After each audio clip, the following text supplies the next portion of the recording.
Bismillahirrahmanirrahim. Assalamualaikum warahmatullahi wabarakatuh.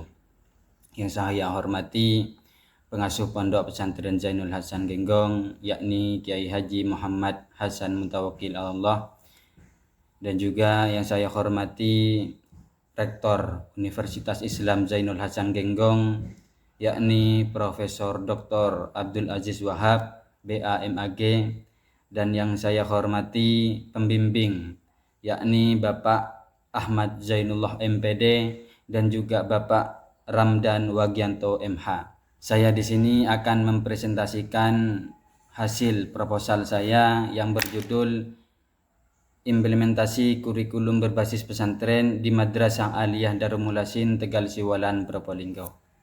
Oke, di sini bab 1 yakni adalah pendahuluan. Pendahuluan ini ada latar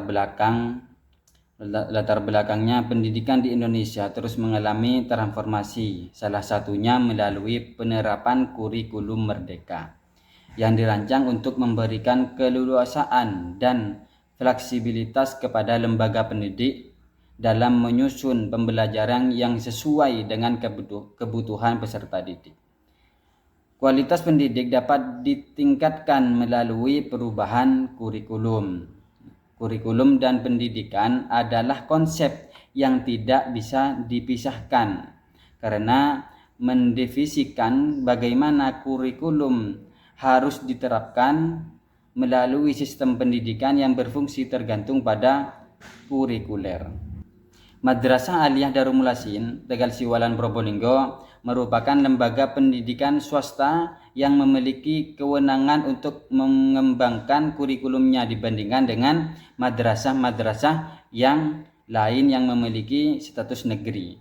Dalam proses pengembangan kurikulum, Madrasah Aliyah Darul Mulasin Tegal Siwalan Probolinggo dituntut untuk melaksanakan dengan seimbang dalam menyampaikan materi yang berbasis pesantren atau materi umum. Maka dari itu MA Darul Mulasin itu mengimplementasikan kurikulum berbasis pesantren seperti itu. Dengan adanya latar belakang, maka kita menemukan rumusan masalah, yang mana rumusan masalah yang pertama yakni bagaimana desain kurikulum berbasis pesantren di Madrasah Aliyah Darul Mulasin Tegal Siwalan Probolinggo. Dan rumusan masalah yang kedua, bagaimana implementasi kurikulum berbasis pesantren di sekolah Madrasah Aliyah Darul Mulasin Tegal Siwalan Probolinggo. Kemudian ada tujuan penelitian. Tujuan penelitian yang pertama yakni untuk menjelaskan desain kurikulum berbasis pesantren di Madrasah Aliyah Darul Mulasin Tegal Siwalan Probolinggo. Terus tujuan yang kedua untuk menjelaskan implementasi kurikulum berbasis pesantren di sekolah Madrasah Aliyah Darul Mulasin Tegal Siwalan Probolinggo. Kemudian manfaat penelitian. Jadi manfaat penelitian itu terbagi menjadi dua, yakni yang pertama manfaat secara teoritis dan juga manfaat secara praktis. Oke, yang pertama dulu yakni adalah manfaat teoritis. Dalam berkembangnya penelitian ini diharap mampu memberikan kontribusi bagi pengembangan ilmu pendidikan agama Islam, khususnya terkait implementasi kurikulum berbasis pesantren di lembaga pendidikan formal seperti Madrasah Aliyah Darul Mulasin Tegal Siwalan Probolinggo. Dan yang kedua ada manfaat praktis, yakni terbagi juga ada yang manfaat kepada kepala madrasah, juga manfaat kepada guru, juga manfaat kepada peserta didik, dan juga manfaat kepada peneliti. Apa manfaat bagi kepala madrasah? Yakni adalah penelitian ini dapat memberikan gambaran jelas untuk mengenai bagaimana kurikulum berbasis pesantren dapat meningkatkan kualitas pembelajaran di Madrasah Aliyah Darul Mulasin. Dan juga manfaat bagi guru dapat memperoleh pemahaman yang lebih mendalam tentang metode pengajaran berbasis pesantren. Dan juga bagi peserta didik manfaatnya yakni adalah siswa dapat mengembangkan kompetensi akademik sekaligus keterampilan keagamaan seperti karakter dan nilai-nilai moral yang sesuai dengan pendidikan pesantren. Dengan integrasi kurikulum, peserta didik diharapkan menjadi lebih kreatif, mandiri, dan siap menghadapi tantangan kehidupan sosial dan juga akademik. Manfaat bagi peneliti apa? Peneliti ini memberikan pengalaman dan pemahaman langsung tentang implementasi kurikulum berbasis pesantren. Peneliti dapat memperdalam wawasan terkait perencanaan, pelaksanaan, dan evaluasi kurikulum di lembaga pendidikan Islam atau formal. Kemudian ada penelitian terdahulu, yang mana penelitian terdahulu itu ada 5. Yang pertama, Ade Putri Wulandari, UIN Sunan Kalijogo, Yogyakarta 2019. Yakni penelitian ini diteliti oleh Ade Putri Wulandari pada 2019 yang berjudul Integrasi Kurikulum Pesantren dalam Kurikulum 2013. Terus penelitian yang kedua ada Muhammad Nadif Habibur Rahman IAIN Jember yang teliti pada tahun 2018 dengan judul Penyelenggaraan Kurikulum di Madrasah Aliyah Negeri Jember. Peneliti ketiga yakni Umi Khairatun Nikmah Setain Jember yang diteliti pada tahun 2013 yang berjudul Implementasi Kurikulum Pendidikan Agama Islam berbasis pesantren di SMK Fuldai Bustanul Ulum Bangsal Sari Jember tahun pelajaran 2013. Dan peneliti yang keempat ada Erlin Fatihatul Arzak Institut Agama Islam Negeri Tulungagung yang diteliti pada 2019 yang berjudul Manajemen Kurikulum Berbasis Pesantren.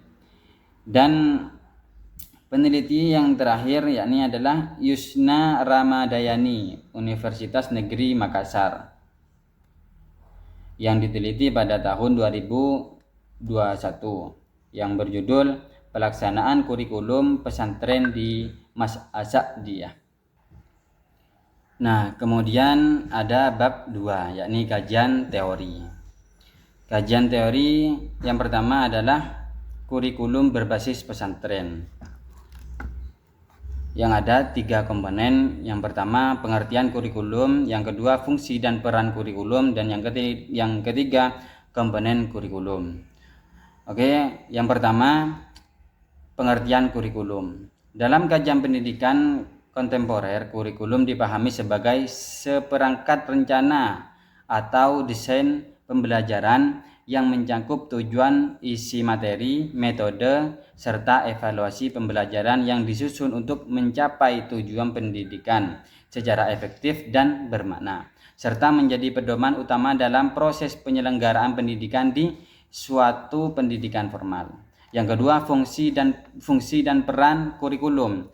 Fungsi berasal dari istilah bahasa Inggris adalah function, yang dalam konteks pendidikan sering dihubungkan dengan peran, tugas, dan kegunaan suatu komponen dalam sistem pembelajaran.